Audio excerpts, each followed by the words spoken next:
사랑하는 성도님, 여러분들은 대한민국을 아십니까? 여러분들은 하나님이 이 나라를 어떻게 행하셨는지를 아십니까? 전국적으로 위안부 소녀상을 만듭니다. 미국에도 영국에도 위안부 소녀상을 갖다 놓습니다. 36년이 아니고 태평양 전쟁 때 끌려갔던 우리의 할머니들이었습니다. 그것과 대치되어지는 홍제동을 아십니까? 홍제동을 아십니까? 홍제동은 일본의 몇 년 동안의 위안부가 아니라 500년 동안 중국의 수많은 우리의 할머니들이 매년마다 끌려가서 종살이하고 죽임을 당하고, 그리고 짧게는 3년, 길게는 10년 몸 버리고 비참하게 다 망가지고 돌아온, 그래서 올 때 중국 옷을, 빨간 중국 옷을 입고 한국에 돌아왔습니다. 나라의 가난함, 중국의 식민지로 500년 산 조선 역사. 조선을 중국의 식민지라고 교과서에는 하나도 안 가르치는데 사실 식민지였어요. 그래서 500년 동안 매년마다 우리 할머니들이 끌려갔어요. 그래서 작년에 시진핑이가 트럼프를 만나서 대한민국은 우리 식민지였다는 거예요. 그래서 비참한 나라의 식민지로 살기 때문에 그들이, 할머니들이 돌아와서 홍제동, 붉을 홍자, 제할 제자, 거기 와서 중국에 입었던 옷고름을 자르면 중국에서 무슨 일을 당했든 어떻게 살았든 그거에 대해서 나라와 백성과 모든 이들은 침묵하고 함구하겠다. 그리고 네가 이 나라에서 끌려가기 전 그 상태 다 인정해 준다. 왜 홍제동에는 중국 위안부상처럼 그런 옷을 안 할까요? 사랑하는 성도님, 그렇게 비참했던 이 나라에 1882년에 미국 사람들이 우리에게 복음을 전해줬습니다. 성경을 들고 왔습니다. 그리고 우리나라 고정과 화친을 1885년에 맺었습니다. 그들이 와서 복음을 전하기 시작하고 학교를 세워서 그들이 올 때에 성경책을 들고 와서, 한국어로 된 성경책을 들고 와서 우리에게 문명태치를 해주었고, 학교를 세워서 눈이 열리게 해주었고, 문명을 태치해서 종으로 태어났던 김한란 박사가 박사가 되어지는, 우리 모두가 말씀 안에서 평등하게 되어졌음을 믿으시길 바랍니다. 복음이 들어오지 않았고 하나님께서 주지 않았더라면 여기 있는 우리 70%는 지금도 종으로 살아갈 거예요. 그리고 1896년 고종이 드디어 독립문을 세우라고 합니다.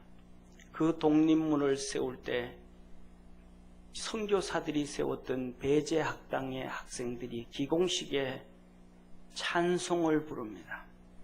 동해물과 백두산이 마르고 닳도록 하나님이 보호하사 우리나라 만세, 대한사람 대안으로 길이 보전하세. 그 찬양이 있은 다음, 그 다음에 1897년 고종은 선포를 합니다. 우리는 조선이 아니고 대한제국이다. 중국으로부터 독립했다. 독립문을 완공하고 우리는 대한제국이라고 선포를 합니다. 하나님이 우리나라를 중국의 식민지에서 벗어나게 하셨음을 믿으시기를 축원합니다.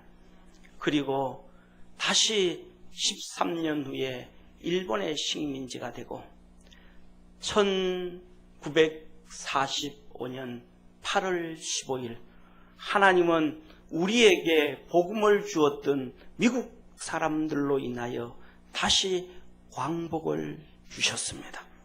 더더욱 놀라운 사건은 1945년 8월 15일 하나님이 우리에게 광복을 주시고 그로부터 시작해서 2달 후에 하나님은 유엔을 설립하셨습니다. 유엔은 전쟁을 막고 평화를 기원하자 유엔을 설립하시고 그리고는 사랑하는 성도님 그로부터 2년 후 3년 후 1948년 12월 12일 하나님은 유엔을 통하여 대한민국만이 유일한 합법정부라고 유엔에서 공포를 했습니다. 대한민국만이 합법정부라고 공포를 했는데 스탈린과 오대통이와 김일성이가 6.25를 일으켰고 사변을 일으켜서 국민들을 도탄에 빠지게 만들었습니다. 그때 유엔이 대한민국에 와서 지켜주었고 아직도 판문점에는 그 유엔군이 이 나라를 지키고 있음을 믿으시기를 축원합니다. 유엔이 세워진 목적이 1차, 2차 세계대전 끝나고 더 이상 이 세계에 전쟁이 있으면 안 되겠다. 평화를 깃들자면서 세웠는데 그거는 그 사람들의 얘기고 하나님이 하신 일은 유일하게 이 대한민국을 위해서 유엔을 세웠다라는 사실입니다. 왜냐하면 1960년부터 1975년까지 베트남 전쟁이 16년 동안 있었는데 유엔이 참전하지 않아요. 우리가 잘 알죠. 6.1 전쟁이라고 이스라엘과 아랍 간에는 6.1 전쟁도 있고 1차, 2차 전쟁이 있었는데 그 전쟁에도 유엔은 참가하지 않아요. 유엔이 설립 1945년 10월에 만들어지고 유일하게 지금까지 유엔이 전쟁에 개입한 것은 대한민국 하나밖에 없다는 사실입니다. 이것은 유엔을 세우신 것은 하나님이 대한민국을 지키시기 위함이고 축복하시기 위함이라는 것을 믿을 수 있는 우리 성도 되어지기를 주의 이름으로 축원합니다.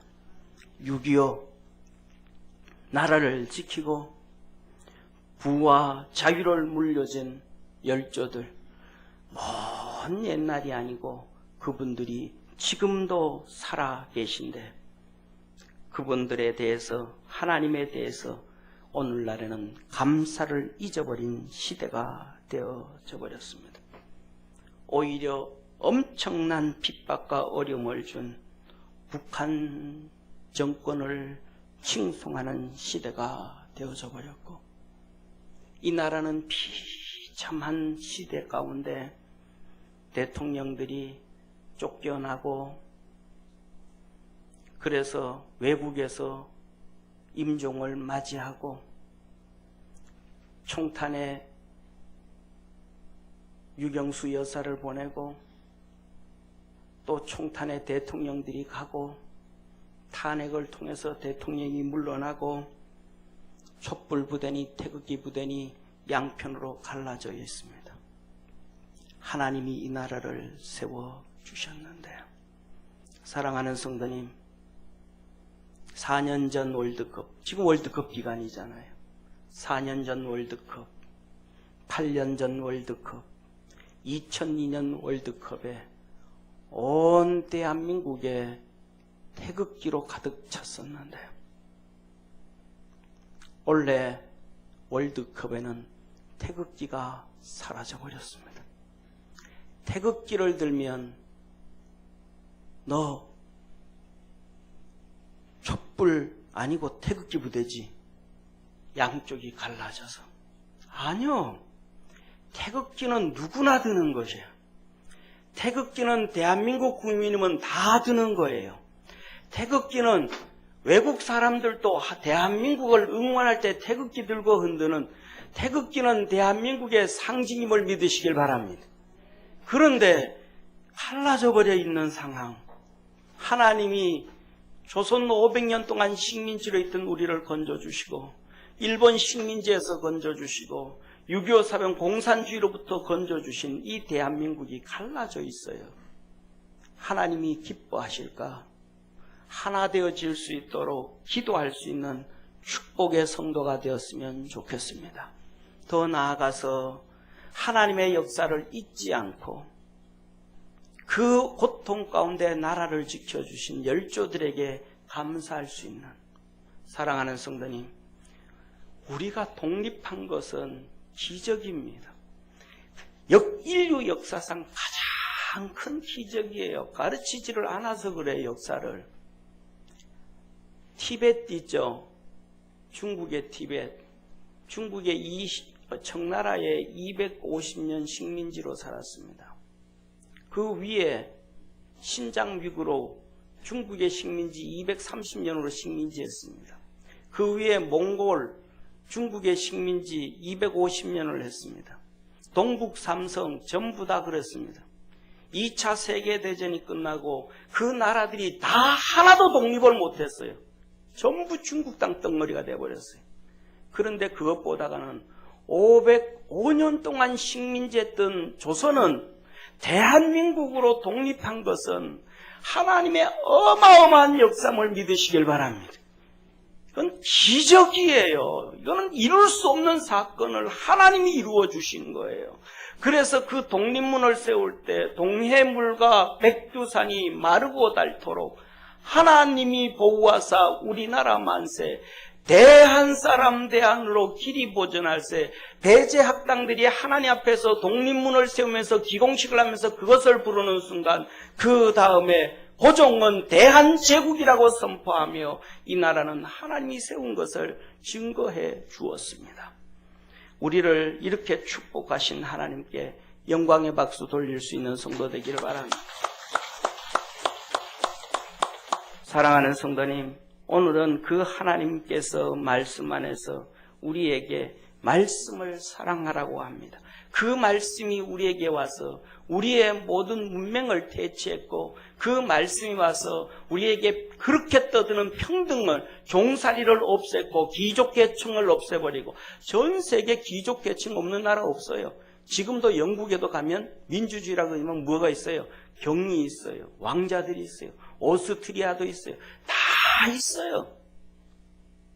우리나라만이 이 말씀이 들어와서 종살이를 없앴고 양반 제토를 없앴고 평등을 만들어주신 하나님의 역사, 복음의 역사입니다. 할렐루야. 그 말씀을 사랑하래요. 오늘 얘기합니다. 44절에서 46절에 예수께서 외쳐 가라사대 나를 믿는 자는 나를 믿는 것이 아니요 나를 보내신 이를 믿는 것이며 나를 보는 자는 나를 보내신 이를 보는 것이라. 나는 빛으로 세상에 왔나니 무릇 나를 믿는 자로 어둠에 거하지 않게 하려 함이로라. 할렐루야. 예수님을 보는 거는 하나님 보는 거래요.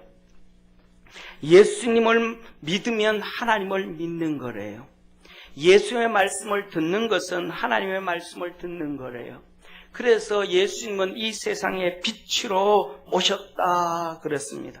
어둠에 거하지, 예수님을 믿는 자는 어둠에 거하지 않게 하려 함이라. 어둠에 거하지 않는다. 어둠이 뭐예요? 세 가지를 얘기합니다. 현실적인 어둠, 영적 어둠, 죄의 어둠일 거예요. 요새 나오는 밤과 낮을 얘기하는 것이 아니라 삶의 어둠, 영적인 어둠, 죄의 어둠.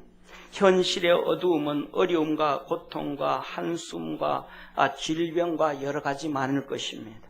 영적인 어두움, 사단에 잡혀서 끌려다니고 영적으로 고통당하고 눈물 흘리는 것일 것입니다. 죄의 어두움, 그것으로 인하여 결국 그렇게 비참하게 이 세상을 살다가 결국은 지옥 가게 될 것입니다. 그러나 예수님을 믿으면 현실의 그 고통에서, 영적인 고통에서, 지옥의 고통에서 하나님이 우리를 건져주시고 구원하셔서 빛에 이르게 하심을 믿으시길 바랍니다. 사랑하는 성도님, 삶의 어려움이 있습니까? 그 어두움이 있습니까? 주님 앞에 열심히 나와서 믿음으로 승리하시기 바랍니다. 믿음으로 살면 그 고통에서 벗어나게 되어집니다. 영적인 사단에 눌리고 귀신에게 눌리고 악한 것에 눌려서 가위 눌리고 잠 제대로 못 자고 주님 앞에 나오면 다 해결되는 거예요. 사랑하는 성도님, 우리 집 애가 3살 때였습니다.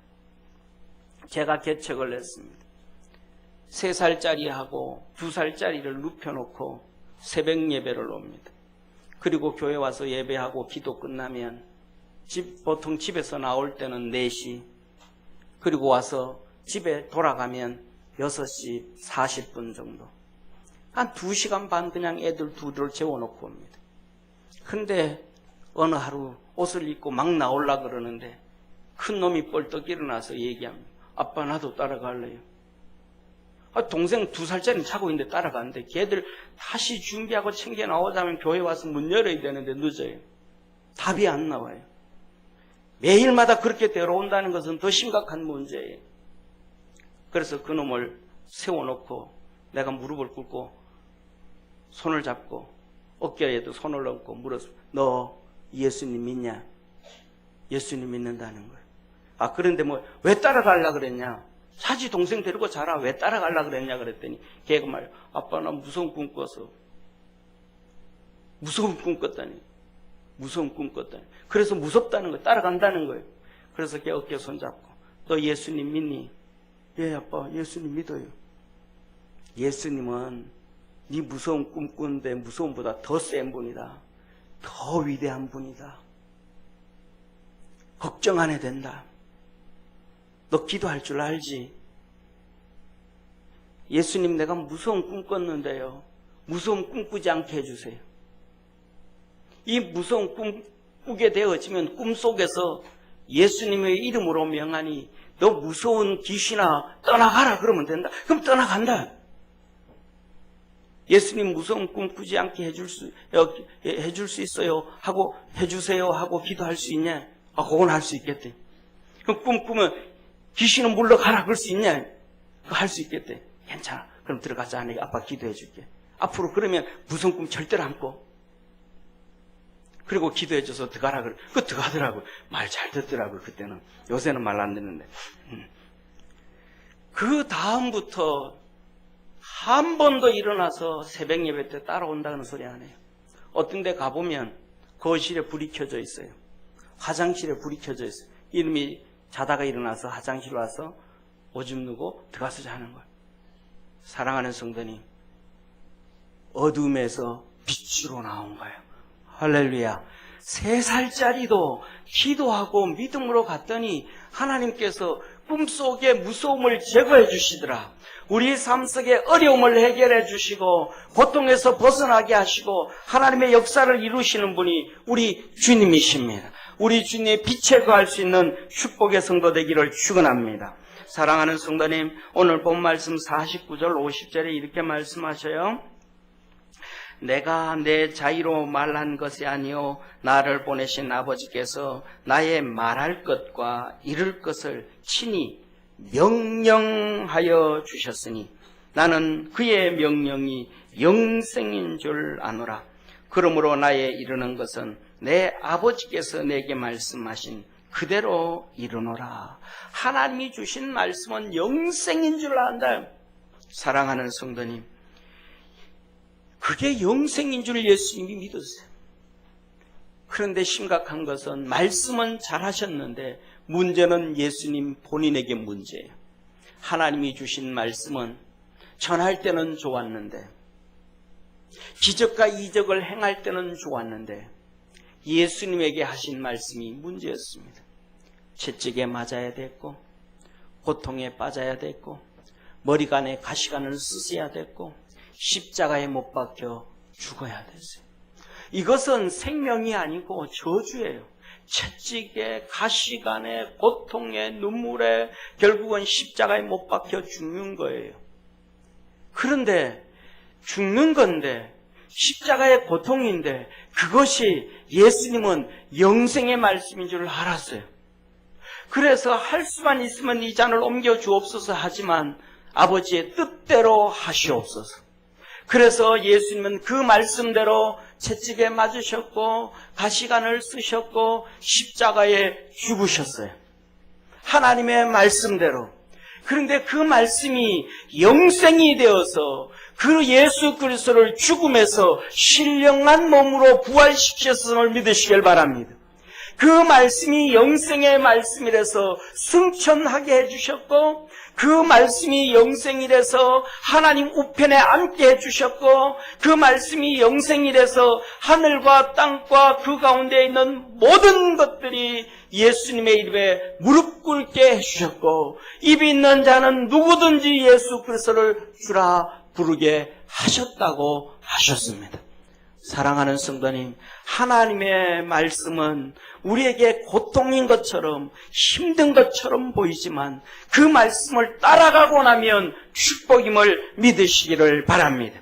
그래서 시편 1편 우리가 너무나도 잘 아는 말씀을 이렇게 말합니다. 복 있는 사람은 악인의 길을 쫓지 아니하며 죄인의 길에 서지 아니하며 오만한 자의 자리에 앉지 아니하고 오직 여호와의 율법을 즐거워하여 그 율법을 주야로 묵상하는 자로다. 저는 시냇가에 심은 나무가 시절을 쫓아 가시를 맺으며 그 잎사귀가 마르지 아니함 같으니 그 행사가 다 형통하리로다. 한번 따라합시다. 그 행사가 다 형통하리로다. 아멘. 복 있는 사람은 오직 여호와의 율법을 즐거워하여 그 율법을 주야로 묵상하는 자로다. 저는 시냇가에 심은 나무가 시절을 쫓아 가시를 맺으며 그 잎사귀가 마르지 아니함 같으니 그 행사가 다 형통하리로다. 하나님의 말씀은 축복이 되어져서 힘들고 어렵지만 그 말씀을 쫓아가기만 하면 잎사귀가 마르지 않고 행사가 다 형통하고 시절을 쫓아 과실을 맺게 해 주겠다라고 하나님은 약속해 주신 것입니다. 사랑하는 성도님, 시절을 쫓아서 때를 따라서 그 때에 고구마 심을 때에 고구마를 심어 놓으면 가을에는 거둘 수가 있는 거예요. 땅콩 심을 때 심어 놓으면 가을에 거둘 수가 있는 거예요. 그런데 고구마 심을 때 고구마 심지 아니하고 여름에 심어버리고 땅콩 심을 때 심지 아니하고 여름에 심어버리면 가을에 아무것도 거둘 수가 없어요. 그때 심어야 되는 것처럼 하나님의 말씀을 묵상하고 믿음으로 쫓아가면 때가 되어지면 거두게 하시는 축복의 하나님이심을 믿으시기를 바랍니다. 사랑하는 성도님, 우리 모든 믿음의 말씀 성도들이 말씀을 통해서 이 땅에서도 복을 받고 영생의 역사가 있는 성도 되기를 축원합니다. 사랑하는 성도님, 이 영생의 말씀, 이 하나님의 말씀은 우리에게 주신 사명이에요. 그냥 복만 받고 살아가는 것이 아니라 우리에게 준 사명이에요. 사도행전 1장 8절에 오직 성령이 너희에게 임하시면 너희가 권능을 받고 예루살렘과 온 유대와 사마리아와 땅끝까지 이르러 내 증인이 되라. 이 말씀은 우리만 복받고 사는 것이 아니라 다 나눠줘야 된다는 거예요. 분당에도 나눠줘야 되고 경기도에도 나눠줘야 되고 서울에도 나눠줘야 되고 전 세계 방방곡곡에 하나님의 말씀을 전해서 나눠줘야 된다는 거예요. 이것을 위해서 사도 바울은 사도행전 20장 24절에 나의 달려갈 길과 주 예수께 받은 이 말씀의 사명, 증거의 사명을 하나님의 은혜의 복음 증거하는 일을 마치려 하면은 나의 생명을 조금도 귀한 것으로 여기지 아니하노라 하면서 복음을 전했어요. 이 사도 바울이 예수님을 만난 것은 다메섹으로 가다가 지금 시리아 땅이죠. 전쟁 막 터진 그 땅, 그 시리아 땅, 그 다메섹으로 가다가 우리 주님을 만났어요.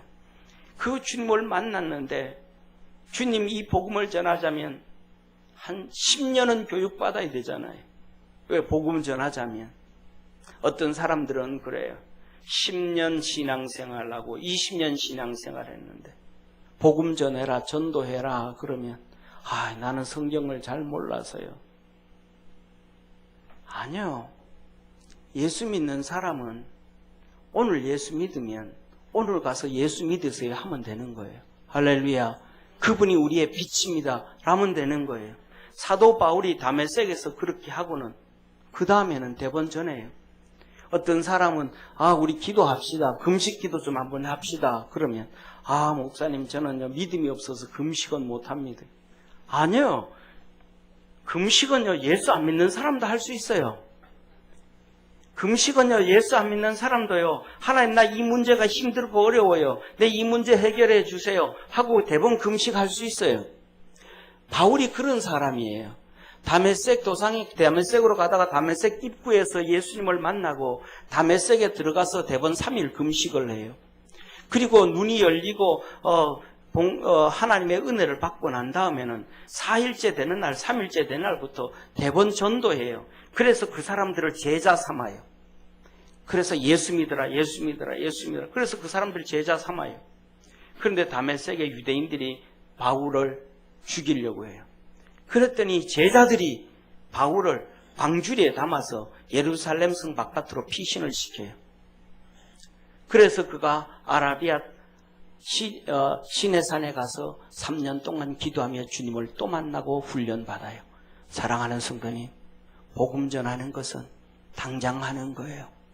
훈련해서 하는 것이 아니라 지금 하는 거예요. 당장 하는 거예요. 우리 믿음의 성도들이 그렇게 복음을 전하는 믿음의 성도 되어지기를 주의 이름으로 축원합니다. 그래서 이렇게 말씀하셔요. 신앙생활 오래 해서 10년 신앙생활하고 20년 신앙생활하고 30년 신앙생활 아니 주님은 그렇게 말씀하잖아요. 믿는 자들에게는 이런 표적이 따르리니 귀신을 쫓아내며 새 방언을 말하며 무슨 독을 마실지라도 해를 받지 아니하며 뱀을 집으며 병든 사람에게 손을 얹은즉 나으리라. 할렐루야. 신앙생활 10년, 20년, 30년 아니 믿는 자에게는 하나님께서 당장 역사하신다는 거예요. 이 말씀이 영생의 말씀이고 이것이 사명이고 사명은 능력이고 능력은 축복이고 그것은 하나님이 우리와 함께 계신 임마누엘의 역사입니다. 우리 사랑하는 모든 믿음의 성도들이 빛 대신 예수 그리스도 안에서 여러분의 문제가 해결되어지기를 주의 이름으로 축원합니다. 이 영생의 말씀으로 하나님의 말씀으로 복을 받고 그 말씀을 전파하고 그 말씀으로 말미암아 하나님의 거룩한 역사가 여러분과 함께하기를 축원합니다. 기도하겠습니다.